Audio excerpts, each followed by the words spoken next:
Hey lads, TechScanning here. Well.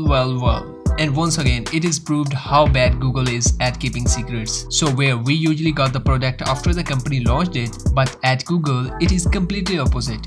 And now we have an unboxing video on Pixel 7 Pro around a month before its launch. The video came from a Bangladesh retailer named Gadgetful BD. Though the unboxing video doesn't tell us much, but it is completely revealing the design, and the guy also turns on the display showing how it will look like from the front. The phone showcased Google's newly introduced aluminium camera bar on the back, and as a whole the phone looks premium. Looking at the phone display, the key notable thing here is the less curved edges compared to its predecessor Pixel 6 Pro. However, still the curved edges are easily noticeable. The box of the phone is also clearly visible in the video, and it holds the same content as before, meaning no charging brick. It's not the first time that the Google Pixel 7 series model came into light even before the launch. As previously we saw someone listed both Pixel 7 and 7 Pro on eBay, there is also another story where a Twitter user claimed to receive an unreleased prototype of Google Pixel 7 Pro. Anyway, Google is expected to launch its Pixel 7 smartphone series on the 6th of October 2022,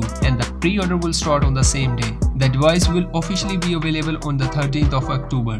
As officially confirmed, the phone will hold the Tensor chip 2, and the Samsung will produce these chips for Google. I have already covered a video on Pixel 7 and 7 Pro, so if you are interested in these models, have a look at that. And that's it for today. Please subscribe to the channel and hit the bell button to receive the latest tech updates. Thanks for watching, see you in the next video, and as always, take care.